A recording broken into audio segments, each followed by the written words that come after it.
Kaya mga parts natin, without further delay, let us all welcome ang ating special guest for tonight, Sir Jun Brizo. Yay! Palakpakan naman. Isip akong gumawa ng content.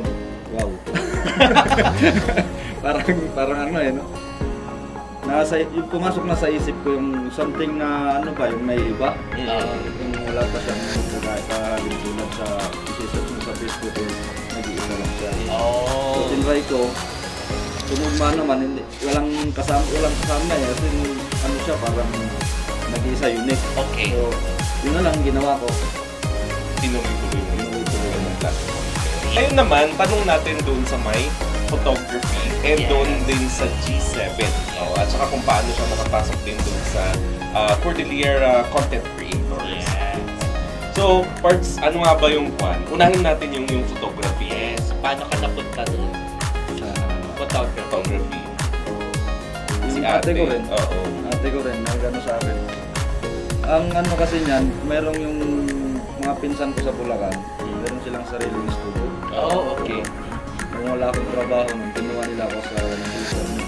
Doon ako nagka-interest sa photography. Inaral mo na kung paano yung pagkuha. Ano po yung klase ng... Kasi di ba sa photography, meron pa rin pala yung mag-portrait, meron yung pang... Distance shot. And, ayun, basta gano'n. Yes, sa inyo po, ano yung pinaka tinututukan ninyo sa photography? Ano lang ang pinag-aralan ko, yung pag-i-edit eh. Sa editing. Okay. Kasi sa isang parang sabi natin kumpanya, yung kanya-kanya ng trabaho. Yes, meron po ka talaga. Kung lang. So, editing para sa kung alam mo lahat, maganda. Kasi naman. kahit saan ka ilagay ng ano. So sa inyo, editing? More on editing. Kasi ako, basta maganda ang camera ng cellphone, pagkuha mo, okay na eh. Oo. Kunting ano lang. Enhancement lang. Kunting adjustment lang yung mga filter. Yes. Pero nagko-cover na din kayo? Nagko-cover na din kayo ng events? Like kayo na mismo yung nag-video? Hindi. Hindi.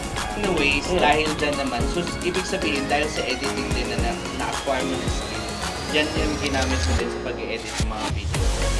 Oo. Parang ganun na rin kasi parang pag mag-edit ka parang napakadali na lang eh kasi may ano ka na, may kunting nalaman ka. Ito pa yung tinuturo ng mga talagang marunong. Now, ang tag ito, Baguio Tourism, yung G7. Paano kayo nakapasok dun sa G7 na organization? Salamat nga pala sa mga kasama ko sa Baguio Tourism Council, G7. Shout out sa inyong lahat. Presidente namin si Sir Marlon Hammer. Ay! Sir Marlon. Rock and roll sir, rock and roll. Ano yan, rockista yan. Rock and roll sir. Ay nako naman sir, baka naman pwede kaming maimbita. Kahit naka-benget face ka rin. Sila ang nagtanong talaga sa akin kasi nung Sunday yun, maalala ko pa. Nagpunta ka ng Station Road para magkuha ng mga video. Yes. Para may content lang kami. So, doon may lumapit sa akin. Ang pangalan niya si Sir Arnold. Sir Arnold. Salamat po. Siya yung nagtanong sa akin, nag-report sa akin. Sila dati kasi mga member na silang G7, okay. Tinanong sa akin, Sir, ano ka ba? Vlogger ka ba? Aspiring pa lang po, sabi ko sa akin. So, dito ka sa amin. Sama ka. Grupo kami ng grupo eh. So, okay po ba yan, sir? Legit po ba yan? Ako. Okay. So, yun, pinakilala niya ako sa mga members. Sila Baguio Boy, yung mga kasama namin. Sila muna rin sa vlog. So, hanggang ngayon, hanggang dumami na kami ng dumami. So ngayon, parang ilan na? Ang ginagawa kasi namin every Sunday, may mga IDs kami. Yun, pag may nakikita kami nag-take ng picture, video, pinakausap namin. Ay, good join. So, parang na-curious na tuloy ako kasi syempre parang ano na to full of content creators.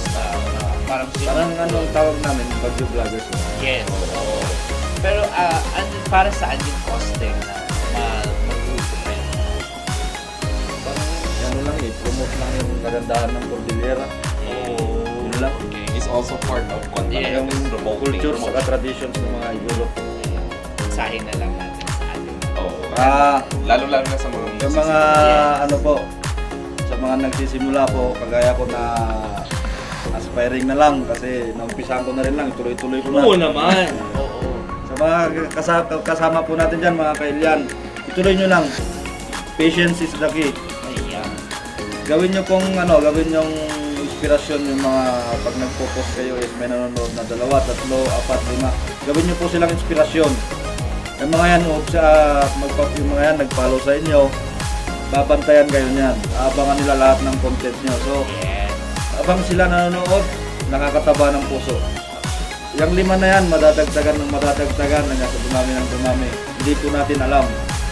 Darating ang araw, baka mas sikat pa tayo sa mga artista. Nice! Ay! Ito po yun, kasi marami tayong mga idol na mga content creators na nag-umpisa sa wala. Oo naman. So, Totoo yan. gawin po natin silang inspirasyon, i-motivate po natin mga sarili natin. Don't give up. Yan.